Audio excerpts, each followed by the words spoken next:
The rescue. The river cut across the alien valley like a silver scar, wide and swift, fed by melting glacier from the mountains. Its roar was a constant presence, a reminder that this was not a tame world. Captain Daniel Hale stood on the bank, boots sinking into damp soil, scanning the small hydroelectric station he and his team had built to power the nearby human settlement. The machines hummed steadily, but the river still carried an air of danger, as if resenting the intrusion of order upon its wild flow. Daniel wiped his forehead. Even with the cooler evening winds, the air here always carried the heavy scent of moss and strange blossoms. His hand brushed the rifle slung over his shoulder more out of habit than need. The locals, the Teyren, were not hostile, but they were proud, territorial, and bound by laws older than human spaceflight. A wrong word could spark a feud that would outlast his lifetime. A sudden shout broke through the white noise of the river. Daniel turned sharply. Across the water, near the rocky outcroppings, he spotted movement, several tall, slender figures with iridescent skin rushing toward the bank. Their long braids swung as they gestured frantically. At first he thought it was an argument, but then he saw the truth. One of them was in the water. The current seized her like a toy, dragging her under before her companions could even reach her. A splash of pale silver hair broke the surface, then vanished. Daniel didn't think. He moved. The rifle clattered against the ground as he stripped off his jacket and sprinted toward the bank. "Captain, wait," one of his engineers called. But Daniel was already in the water. The river was colder than he expected, a violent shock that forced the breath from his lungs. The current grabbed at him, dragging him sideways, but years of swimming on Earth's oceans guided his limbs. He kicked hard, eyes locked on the pale form tumbling just ahead. Her arms flailed weakly before the current pulled her under again. Daniel dove. The icy water swallowed him whole, vision blurring, lungs burning. He caught her wrist, slender, trembling, and kicked upward. When they broke the surface, she gasped, choking, eyes wide with panic. Her skin shimmered faintly, as if the river itself reflected in her veins. "Hold on!" Daniel shouted, though he doubted she understood his words. He wrapped an arm around her chest and fought toward the bank. It felt endless. Each stroke seemed swallowed by the current. But finally his boots scraped stone. Hands reached for them. Alien hands with long fingers and strange tattoos running along their wrists. Together, they hauled the woman onto the bank. Daniel collapsed beside her, chest heaving. She coughed violently, spitting water, before rolling onto her side.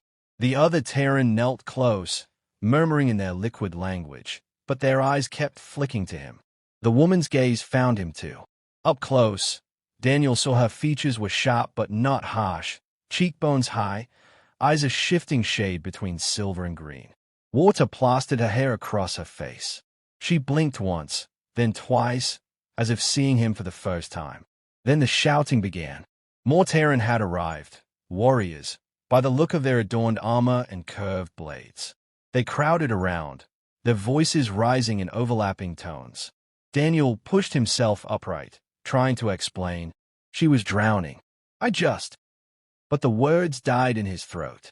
One of the older warriors, his braids streaked with white, stepped forward and raised a hand for silence. He looked at Daniel with an expression that was not gratitude, but something heavier.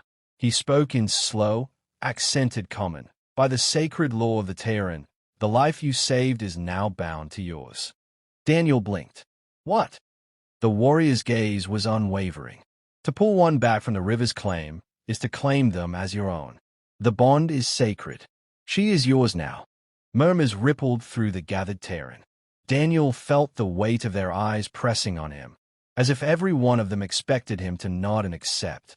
He looked down at the woman, still coughing weakly, but her gaze burned with a mix of anger and something unreadable. "This is a mistake," Daniel said, shaking his head. "I didn't. Look where I come from. Saving someone doesn't mean owning them." The older warrior's face hardened. "Not owning, binding. Her spirit is tied to yours until death unravels it.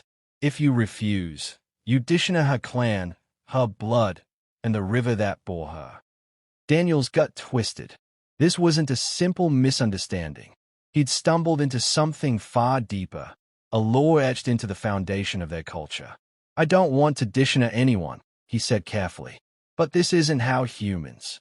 The woman sat up suddenly, water dripping from her hair. Her voice cut sharp through the murmurs. Enough. The crowd fell silent.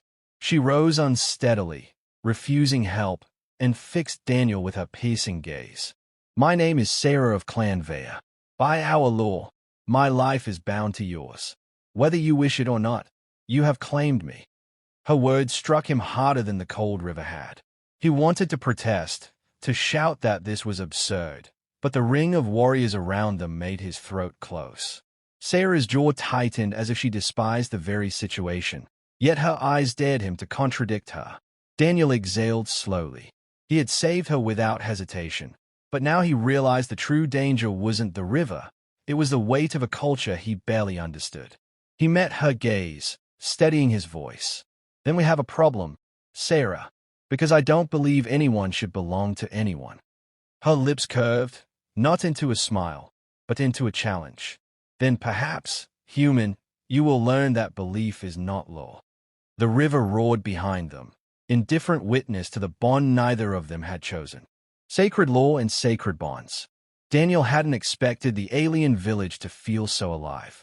Nestled in the curve of the river, it was built from stone and grown wood, the architecture rising in sweeping curves that seemed to mimic the flow of water.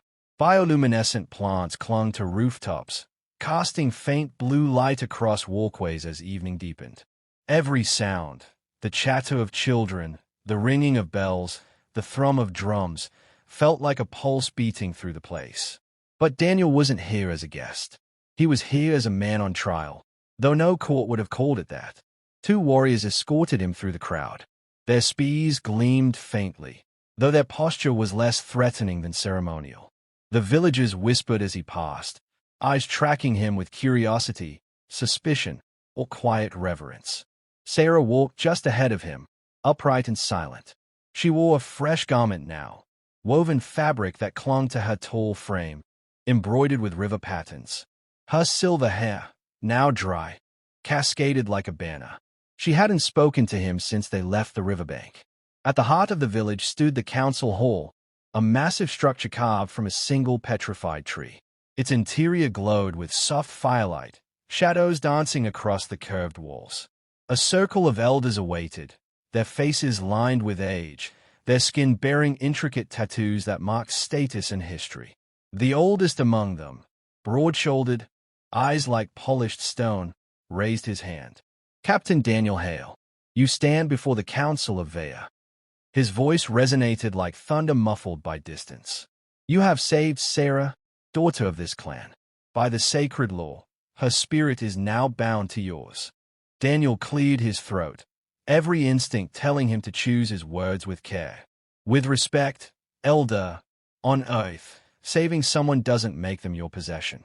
I didn't mean disrespect. I only did what anyone should do. Murmurs rippled through the chamber. Seyra stiffened beside him, her hands folding tightly at her waist. The elder lifted his chin. This is not Earth. In the time before memory, the river claimed lives freely. When one was pulled from its grasp, it was said the rescuer had stolen the river's chosen death. To balance the loss, the lives were tied together, so neither could walk the world unaccountable. This law is older than war, older than clans. It is sacred. Daniel tried to parse that, his engineer's mind sorting through it like a technical manual. Sacred law, balance of lives. But all he could think was how wrong it felt. Seyra wasn't a thing to be handed over like a debt. I don't want ownership, Daniel said firmly. I want her to have her freedom. I didn't rescue her to put chains on her. This time, it wasn't murmurs but sharp laughter from one of the younger counselors. Chains? You misunderstand. The bond is not slavery. It is the highest vow, stronger than clan, stronger than blood. The elder gestured to Seyra. Speak, child. Do you accept what has been decreed? Her voice was calm, but Daniel heard the steel beneath it. I accept the law. I live because he chose to defy the river. If he cast me aside, he casts aside honor. My shame would be carried by all my kin. Daniel's stomach sank. She was proud, too proud to deny what her people expected. But beneath that, he glimpsed something else, a flare of resentment, maybe even anger, directed not only at him but at her clan. She didn't like this any more than he did. Elder, Daniel pressed carefully, where I come from, we believe every person must choose their own path. If Seyra wants to walk with me, it should be her choice, not forced by a law written thousands of years ago. The elder's gaze was heavy, patient but immovable. A law older than your species' journey to the stars does not break for one man's belief. If you walk away, you dishonor her. You dishonor us. Daniel felt the circle closing in. If he refused, he risked igniting a conflict between humans and Teyren. If he agreed, he risked betraying everything he believed in. Seyra finally turned toward him, her eyes sharp as a blade. Do not think I asked for this, human. But if you refuse, you will make me a pariah. My clan will bear the mark of dishonor until memory fades. If you care for freedom, then choose carefully. Yours is not the only freedom at stake. Her words cut him deeper than the elders. He saw the tension in her shoulders, the way her jaw clenched. She despised the role the law forced on her, but she was trapped in it as much as he was. For a long moment, Daniel stood in silence, weighing every path. Then he bowed his head, not in surrender, but in acknowledgement. I will not dishonor her. I will honor your law, even if I don't understand it. The council murmured approval, some relief, some triumph. The elder struck the butt of his staff against the floor, sealing the vow. Then it is done. Seyra Avea is bound to Captain Daniel Hale. Their spirits are one until death. The hall erupted in ritual chants, the clan's affirmation of the bond. Daniel felt the weight settle on his shoulders like a mantle he hadn't asked to wear. Seyra stood at his side, unmoving. Only when the chants faded did she lean closer, her words a whisper sharp enough to cut. Do not think this makes you master of me. I will walk this bond as the law demands, but my life is my own. Daniel met her gaze, heart pounding. Good, because that's exactly how I see it too. She stared at him for a moment longer, then turned away. The council dismissed them with blessings and warnings, but Daniel barely heard.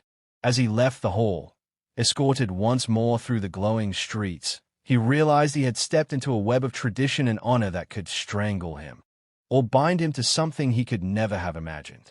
And somewhere behind him, Seyra walked with the same heavy weight, bound by a law neither of them had chosen, yet forced to carry together. The river roared beyond the village, eternal and indifferent, as if mocking the fragile threads of law and honor spun by those who lived on its banks. Between two worlds. The next morning, Daniel sat in the human outpost command tent, staring at the steaming cup of synth coffee he hadn't touched. Outside, the camp buzzed with routine. Engineers calibrating drones, mechanics checking vehicles, comm officers monitoring chatter. All of it was comfortingly normal. Yet Daniel felt like he was caught between two gravitational pulls, neither letting him go. Across the table, Ambassador Kira Voss tapped her stylus against her datapad, eyes sharp as ever. Let me make sure I understand. You saved a drowning woman, and now the Teyren claims she's yours. Daniel rubbed his temples. Bound, they said. Not ownership, not marriage exactly, but permanent. They call it a life bond. Kira leaned back, exhaling through her teeth. Fantastic. Do you have any idea what this means diplomatically? The Vea clan is one of the most influential along the river. If they see you as part of their bloodline, they may start demanding concessions from the colony through you. Daniel finally lifted his coffee, though it tasted bitterer than usual. I didn't exactly get a choice. Either accept or insult their entire culture. And you accepted. Her tone wasn't accusing, but it carried the weight of consequences. Daniel set down the cup. What was I supposed to do? Let them brand her dishonoured for the rest of her life. They'd have turned on us. This way, at least, no one's bleeding. Before Kira could reply, a voice cut through the tent flap. So this is how humans discuss sacred vows. Like contracts and concessions. Seyra stepped inside, flanked by one of her clan's younger warriors. She looked less ceremonial now, dressed in simpler travel leathers, but her presence still commanded the room. Her silver hair glimmered faintly in the artificial lights, and her eyes, always shifting like river stones, fixed on Daniel. He stood automatically, unsure whether courtesy or defense drove him. "Seyra, You speak as if you were tricked," she interrupted, voice cool. "As if my life was some weight hung around your neck." Daniel stiffened. "That's not what I said." "You think it," she shot back. "I hear it in your tone. In your world, bonds are broken as easily as words. In mine, what you carry is eternal." Kira glanced between them, sensing the storm brewing. "Perhaps we should." "No," Seyra said sharply. "You should understand. You believe you did a kindness, nothing more. But in Teyren eyes, you are now bound to me in ways deeper than clan, deeper than blood. If you turn away, you don't only shame me, you mock me cursed. Every child will whisper it. Every warrior will spit when my name is spoken." Daniel clenched his fists, frustrated. "And what about what I believe, Seyra? Where I come from, no one belongs to anyone else. I didn't save you to put a leash on you. I saved you because it was right." Her eyes softened, just slightly, before hardening again. "Then perhaps our beliefs are not enemies. But they are not the same." The warrior beside her shifted uneasily, murmuring something in their tongue. Seyra silenced him with a glance. Then she turned back to Daniel. "Whether you wish it or not, the bond is forged. Our people see it. You must walk it with honor, or you will see what Dishonor truly means." With that, she turned and left, her warrior following like a shadow. The tent was quiet again, though Daniel's pulse thundered in his ears. Kira finally broke the silence. "You realize she's not wrong. Symbolically, you're bound now. If you try to reject it, they'll take it as a declaration of hostility, and the colony can't afford that." Daniel sank back into his chair. "So I just accept it? Pretend she's What? My wife?" Kira arched a brow. "Perhaps not pretend. Perhaps find a way to make this bond something new. Something both sides can live with." Daniel didn't reply. He just stayed at the cup again, knowing the river had dragged him into something deeper than water. Later that day, Daniel walked along the village edge with Seyra. The council had insisted they spend time together to learn the weave of each other's spirit. Neither of them spoke at first. The air carried the scent of wet earth and the hum of insects, and the river's constant roar pressed in from below the cliffs. Finally, Seyra broke the silence. "You think me angry?" Daniel glanced at her. "Aren't you?" She tilted her head. "Yes, but not at you." She stopped at the cliff's edge, staring at the white foam of the rapids below. "Since childhood, I've been told my path is chosen, that I would honor my clan through alliances, battles, and bonds. When the river took me, I thought my story ended. Instead, it was rewritten by a stranger from the stars." Daniel leaned against a boulder, arms crossed. "I didn't want to rewrite it. I just didn't want you to die." Her gaze flicked toward him, unreadable. "Then perhaps the river chose you as much as it spared me." He frowned. "I don't believe in fate, and I don't believe in coincidence." For a long moment, they simply looked at each other. The gulf between them felt immense. But in that moment, Daniel sensed something fragile forming, a thread of understanding, thin as spider silk, but real. Seyra straightened, her voice calmer now. "We are bound, Daniel Hale. Neither of us chose it, but perhaps we can choose what it means." Daniel exhaled, tension easing just a fraction. "That's something I can live with." She gave the faintest nod, then started back toward the village. This time, Daniel followed without the weight of warriors at his back. The river roared beneath them, endless, as if reminding them both that bonds, like currents, could drag or carry, depending on how one swam. The Rivals Challenge. The training grounds of Clan Vea lay just beyond the village, a wide circle of packed earth ringed by tall wooden posts and banners. By mid-morning, the place was alive with warriors sparring, the clash of blades and thud of spears echoing beneath the open sky. Daniel had been dragged here not by choice, but by decree. Seyra walked beside him, her expression unreadable as always, though Daniel had begun to notice the faint tightening at the corners of her mouth when she was irritated. Today, Her mouth was tight. A crowd had gathered, whispers carrying on the wind. Daniel caught his name in their liquid tongue, often followed by bursts of laughter or disbelief. He didn't need translation to know they doubted him. At the center of the circle stood Korath. Taller than most, his frame was corded with muscle, his armor etched with clan symbols. His braided hair was bound in gold clasps, and his curved blade gleamed in the sunlight. He was the picture of a warrior in his prime, and his eyes locked on Daniel with a predator's hunger. Seyra spoke lowly as they approached. Korath has long sought to bind with me. My rescue by you dishonored him. He will not let this insult fade. Daniel muttered, of course, because nothing's ever simple. The clan elder stepped forward, raising his staff. Korath of Vaya challenges Captain Daniel Hale. By sacred right, the bond must be defended. Should Hale fall, Korath shall claim Seyra's spirit in his stead. The crowd erupted in approval, stamping feet and striking weapons against shields. Daniel's stomach dropped. Wait, what? They expect me to fight him. Seyra's hand shot out, gripping his wrist. Her eyes were fierce, urgent. If you yield, they will call you coward. They will strip me of honor and give me to him. Do not yield. Do not yield. Daniel whispered harshly. Is twice my size. Is a trained warrior. Her grip tightened. Then do not fight like a warrior. Fight like a human. Before Daniel could reply, Korath strode closer, sneering. So this is the one the river spared. A soft-handed builder. He will break like reed. Daniel forced himself to straighten. His pulse pounded in his ears, but he refused to look away. Let's get this over with. The elders signaled. The crowd hushed. The duel began.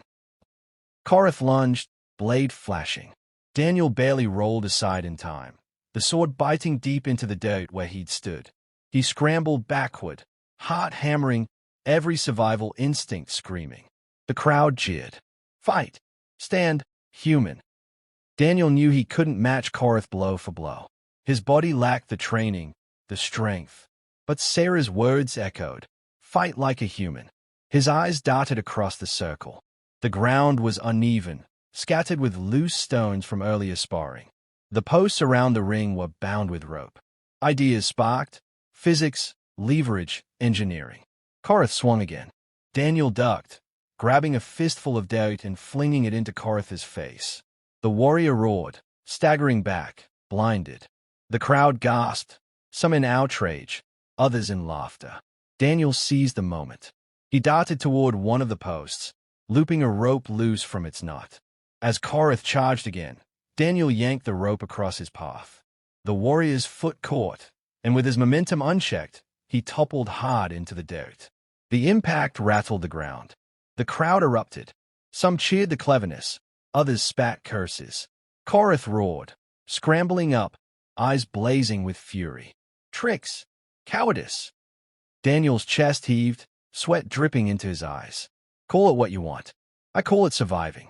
Korath attacked again, but Daniel kept moving, never letting him land a solid blow. He ducked behind posts, forced Korath to swing wide and waste energy. When Korath raised his blade high for a final strike, Daniel hurled a stone with all his strength. It cracked against the warrior's temple. Korath faltered, and Daniel lunged, grabbing the rope still wrapped around the post. He looped it around Korath's arm, twisted, and pulled with all his weight. The warrior stumbled, off balance, his sword clattering to the dirt. Daniel kicked it away and pressed his knee against Korath's chest, pinning him. His own lungs burned, his muscles shook, but he held firm. The crowd went silent. Daniel shouted, voice raw but steady, I'm not the strongest. I'm not the fastest. But I'm still standing. If you think that means unworthy, then you've learned nothing. The silence stretched. Then, slowly, the elder raised his staff. The duel is decided. The human prevails. A wave of voices surged, some cheering, others outraged. Korath lay beneath Daniel, eyes wide with fury and shame. Daniel released him and staggered back, chest heaving. Seyra stepped forward. Her gaze met Daniel's, and for the first time since the river, there was no anger, no resentment, only respect. She inclined her head, just slightly, a gesture small yet weighty. Daniel wiped sweat from his brow, managing a weak grin. Told you I'm not a warrior. Seyra's lips curved, almost a smile. No, you are something else. That evening, the village was alive with talk of the duel.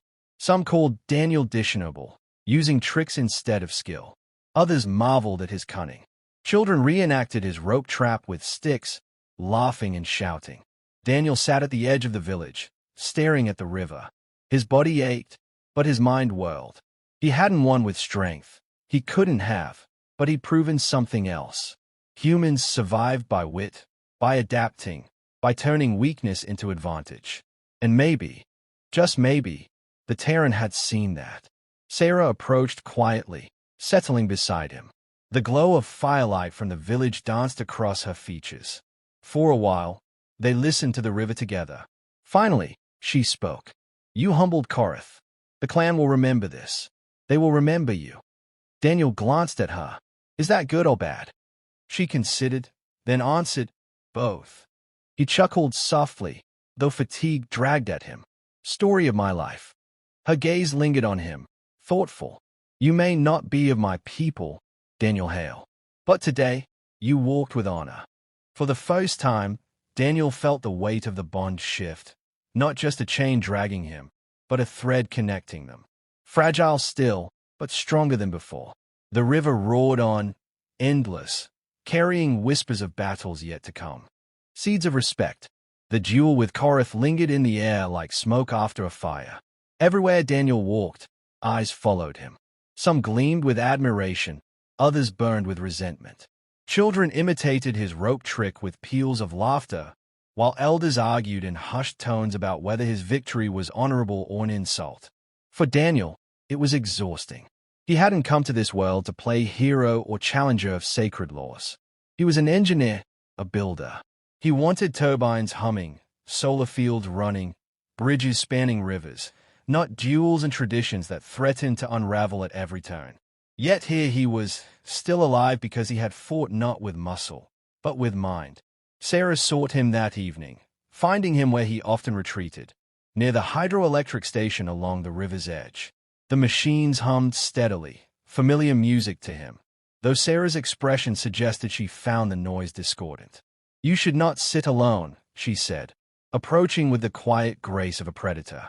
Many in the clan will see it as arrogance, or as fear. Daniel raised an eyebrow. And what do you see it as? She paused, considering. I see a man who fought cleverly and yet sits apart, as if he regrets winning. Daniel sighed, rubbing the back of his neck. I don't regret it. I just didn't want it. None of this. I didn't want to bond. I didn't want to humiliate Korath. I didn't want to turn your people into judges of my every move. I wanted to keep this colony alive. Seyra, that's all. Seyra folded her arms, silver hair shimmering in the moonlight. Perhaps you forget. By saving me, you kept me alive. And I am part of this people. Whether you like it or not, their judgment follows you because you walk with me.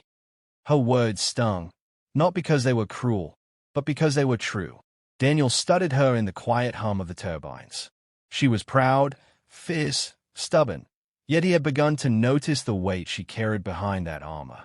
The way her gaze sometimes lingered on the horizon, as though wondering what lay beyond. The way her jaw tightened whenever elders invoked law. You didn't ask for this bond any more than I did, Daniel said softly. Her eyes flicked toward him, surprised at his tone. No, but I would rather endure a bond with you than shame before my people.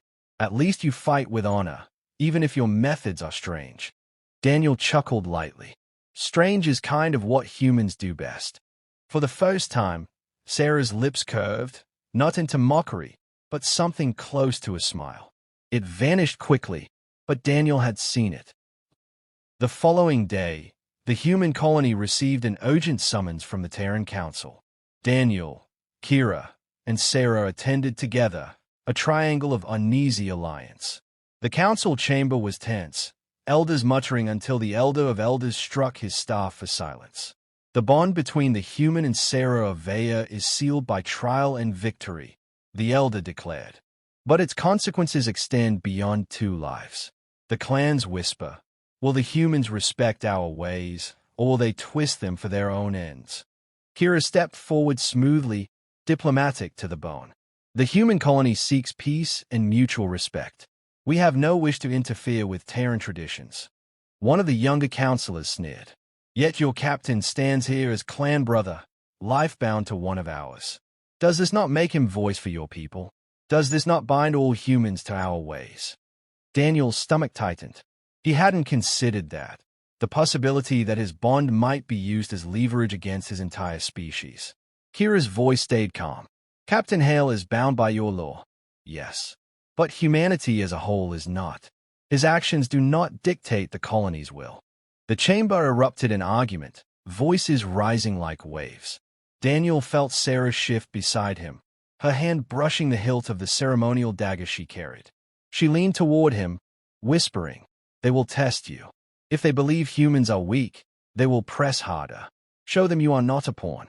Daniel swallowed hard. He wasn't a diplomat, wasn't trained for this game of honor and power. But he knew one thing. Humans survived because they adapted.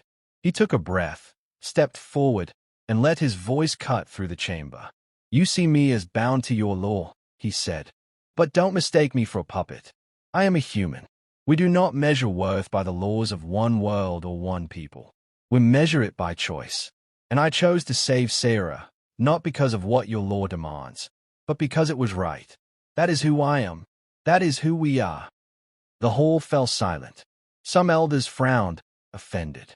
Others nodded slowly, intrigued. Seyra's gaze lingered on him, unreadable but intent. Finally, the elder of elders spoke. "Then perhaps this bond will be more than tradition. Perhaps it will be a bridge."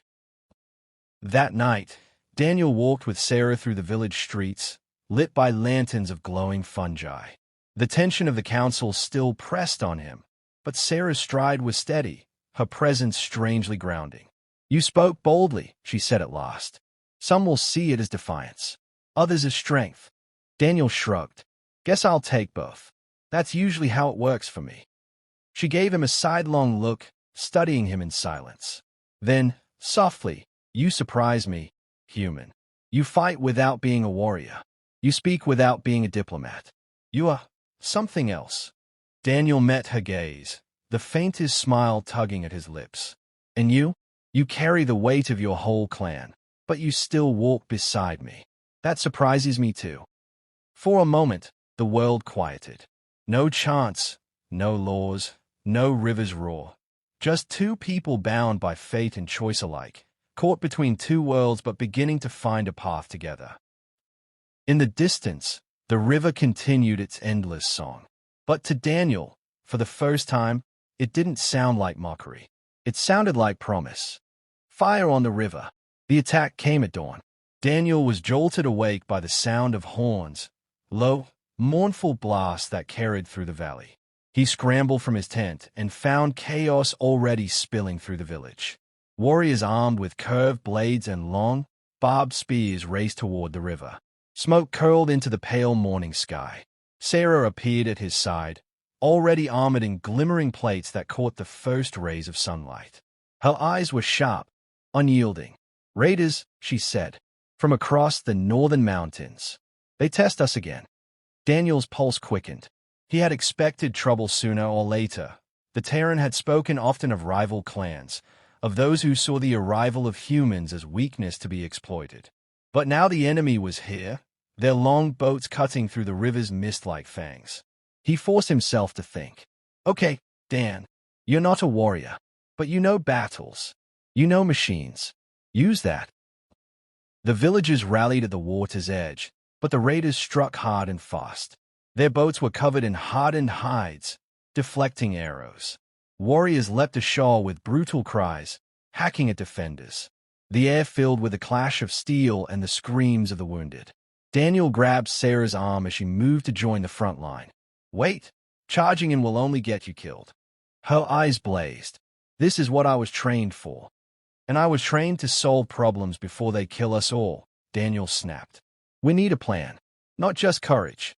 She hesitated, torn between fury and instinct. Finally, she nodded, if only slightly. Daniel scanned the battlefield. The raiders' boats remained in the shallows, Anchors dropped to keep them steady. They served as both transport and fallback fortresses from which more warriors poured onto shore. If the defenders couldn't push them back into the river, the village would fall. He grabbed a discarded spear, testing its balance. Then an idea sparked. Dangerous, reckless, but possible. "Kira!" he shouted. The human envoy was already rushing from the colony's camp with a handful of settlers carrying tools and makeshift weapons. Daniel waved her over. "We need fire. Lots of it. Do we still have the ethanol stores from the refinery test run?" Kira's eyes widened, then narrowed in realization. "You want to burn the boats?" Daniel nodded grimly. "They're the backbone of the raid. Cut them off, and the rest scatter." "But how?" "Trust me," Daniel cut in. "Just get the barrels, hey." The battle raged as Daniel and Seyra led a small group through the chaos, hauling the heavy ethanol casks. Arrows hissed past them. Daniel ducked instinctively, his engineer's mind cataloging risks, angles, chances. Seyra cut down a raider who lunged toward Daniel, her blade flashing in the sun. "Stay behind me," she barked. "Not a chance," he muttered, hauling the barrel toward the riverbank. They rolled the first cask into the shallows, smashing its lid and letting the liquid spill across the surface. The smell of ethanol stung Daniel's nose. He pushed it farther out with a pole, watching as the current carried the sheen of fuel toward the anchored boats. "Now we need fire," Daniel gasped. Seyra's eyes flicked to her dagger. Without hesitation, she wrenched a strip of cloth from her armor, bound it to the blade, and thrust it into a brazier still burning near the village gate. The cloth ignited, crackling with orange flame. "Go," she said, thrusting it into Daniel's hands. He froze for half a second. This was insane. But then he hurled the blazing dagger into the water. It struck a patch of fuel, and the river erupted into fire. Flames raced across the surface, engulfing the raiders' boats. Warriors screamed as heat rolled off the water in searing waves. Hide coverings blackened and split, masts toppled in showers of sparks. Panic spread among the raiders as their escape route burned before their eyes. The villagers roared, surging forward with renewed fury. Warriors drove the remaining raiders back, cutting them down as they tried to flee into the inferno. The tide had turned. When the last of the raiders fell or fled into the woods, silence finally descended. Smoke hung heavy over the river, broken boats drifting like carcasses in the current. The defenders stood panting, blooded but alive. Daniel's legs shook with exhaustion. He braced himself against a post, breathing hard. His mind still buzzed with adrenaline, with the sheer audacity of what he'd done. Seyra approached him, blade still red with battle.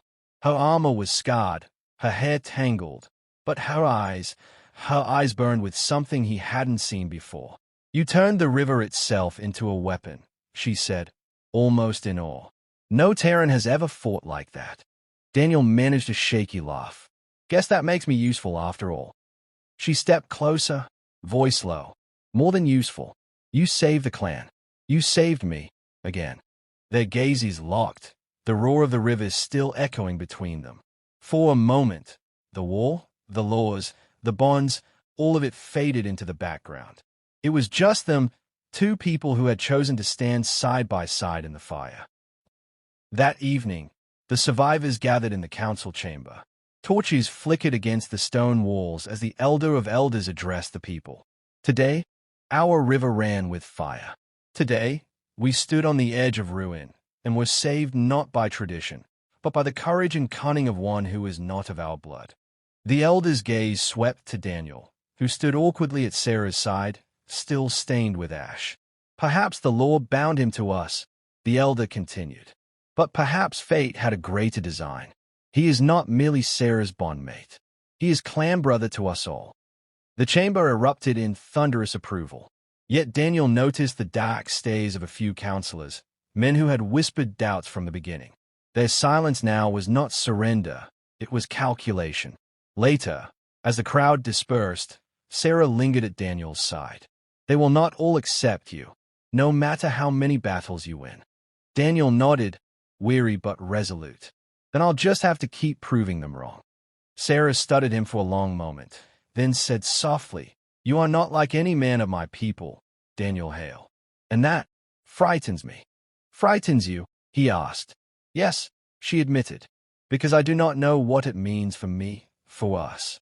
Before Daniel could answer, the horns sounded again, not in alarm this time, but in grim summons. A messenger rushed in, pale and trembling. The raiders were only the beginning, he gasped. Scouts report an army gathering beyond the mountains. This was not an attack. It was a test. Daniel's blood ran cold. The fire on the river had only been the first spark. The real war was coming. The law of fire and blood. The warning spread through the valley like wildfire. The raid had not been a single strike, but a probing thrust, a test to measure the clan's strength. Now a greater force marched over the mountains, an army that would not be turned back by fire on the river. Daniel stood before the council, his hands braced against the carved stone table. Torches flickered, throwing shadows across the chamber. The elders argued in harsh, clipped tones, their voices rising in fear and pride. "We must retreat to the highlands." "No, we fortify here. This is our ancestral ground. Better to scatter than face annihilation." Daniel slammed his palm on the table, startling them into silence. "Enough. You can't outshout this problem." The elder of elders regarded him carefully. "Then speak, human. What would you have us do?" Daniel took a breath. This was it, the moment he had been building toward, whether he wanted it or not. "You can't fight this war the way you always have. The raiders know your tactics, your honor, your laws. That's why they're coming in force. But I know another way. You don't have to fight like Teyren. You can fight like humans." A murmur swept the chamber, half intrigued, half appalled. One counselor spat. "We will not bow to foreign customs. Our strength is in tradition." "Tradition will get you killed," Daniel shot back. He glanced at Seyra, who stood beside him, her chin high. "You asked me what it means to be bound to your clan. It means I'm not walking away while you march into slaughter. If you'll let me, I'll show you a plan to win." The next days blurred into furious preparation. Daniel worked like a man possessed, sketching defenses in the dirt, directing both humans and Teyren to dig trenches, build palisades, and rig traps along the valley approaches. Where the Teyren saw battle as ritual combat, Daniel saw it as engineering. Break supply lines, channel the enemy into choke points, turn terrain into weapons. Kira coordinated with the settlers, cobbling together crude explosive from ethanol reserves and mining equipment. Seyra drilled warriors in new formations, blending human discipline with Teyren ferocity. At first they resisted, scoffing at the strange drills, but after seeing how Daniel's plans had burned the raiders' boats, they began to trust. The night before the battle, Daniel found himself on the riverbank, staring at the water's restless shimmer. Seyra joined him, silent for a while before speaking. "You have changed my people more in a week than I have in years," she said. "I didn't come here to change anyone," Daniel murmured. "I just didn't want to see you die." Seyra turned to him, her eyes searching. "And if we live through tomorrow, what then?" Daniel hesitated, the weight of unspoken truths pressing on him. Finally, he said, "Then maybe the law that binds us doesn't matter. Maybe we choose what comes next." She didn't reply in words, only placed her hand over his.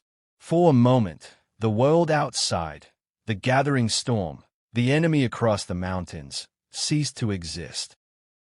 The army arrived at dawn, a black tide spilling into the valley. Hundreds of warriors in scaled armor, banners snapping in the wind. Their leader rode at the front, a towering figure with a cruel, hooked blade. The horns of the Teyren answered, echoing through the valley. Daniel stood on the palisade, heart hammering, watching the enemy advance. For the first time in his life, he understood what it meant to stand at the edge of extinction. "Hold," he whispered, though no one could hear him. "Just hold." The invaders surged forward, only to stumble into concealed trenches. Spears of sharpened wood drove up into them. Others were funneled into narrow lanes where firebombs exploded, scattering their formations. The battle turned into chaos, not the ritual clash they expected, but a brutal gauntlet of engineered death. Daniel shouted orders, moving along the line. pulling wounded back, directing volleys of arrows. Seyra was everywhere at once, cutting through the enemy with fearless precision. For hours, the valley rang with the clash of steel, the roar of fire, the cries of the dying. Still, the enemy pressed on. Their sheer numbers threatened to overwhelm the defenses. Then Daniel saw it, the weak point. The enemy commander had pushed too far into a bottleneck near the river. If they collapsed it, they could crush his vanguard and break the army's spine. "Seyra," he yelled, "with me." They fought side by side, hacking their way through the melee until they reached the weak point. Together, they lit the last of the fuel casks and shoved them into the river's current. The water erupted in flames, cutting off the enemy commander from his reinforcements. Seyra's blade flashed, and with a cry that shook the valley, she cut the raider leader down. His death rippled through the invaders like a shockwave. Their lines faltered, then collapsed. Panic spread, and within minutes, the great army was no more, a shattered tide fleeing back across the mountains. Silence fell at last. Smoke curled into the morning sky. The valley was scarred but still standing. Survivors wept, laughed, embraced. Daniel sank to his knees, exhausted beyond words. Seyra stood over him, offering her hand. He took it, letting her pull him back to his feet. The council convened again that night. The clan gathered to hear their judgment. The elder of elders rose, voice carrying through the hall. By our oldest law, Seyra was bound to Daniel when he saved her life. Many doubted, many resisted. But today he has not only proven his worth to her, he has proven his worth to us all. He is clan brother, warrior, and leader. The chamber thundered with approval. But the elder's gaze lingered on Daniel with something more than pride, something like respect. Seyra turned to him, her voice steady. By law, you belong to me. But by battle, by fire, by choice, I belong to you as well. Daniel looked at her, the woman he had saved, fought beside, nearly died for. And for the first time since that day on the riverbank, he let himself believe it. Maybe this wasn't just survival. Maybe it was the start of something greater. Two peoples bound not by ancient laws but by the future they could forge together. The valley slept in uneasy peace that night. But Daniel knew it would not last forever. There would be more enemies, more tests. Yet for the first time, he wasn't afraid. Because he wasn't alone.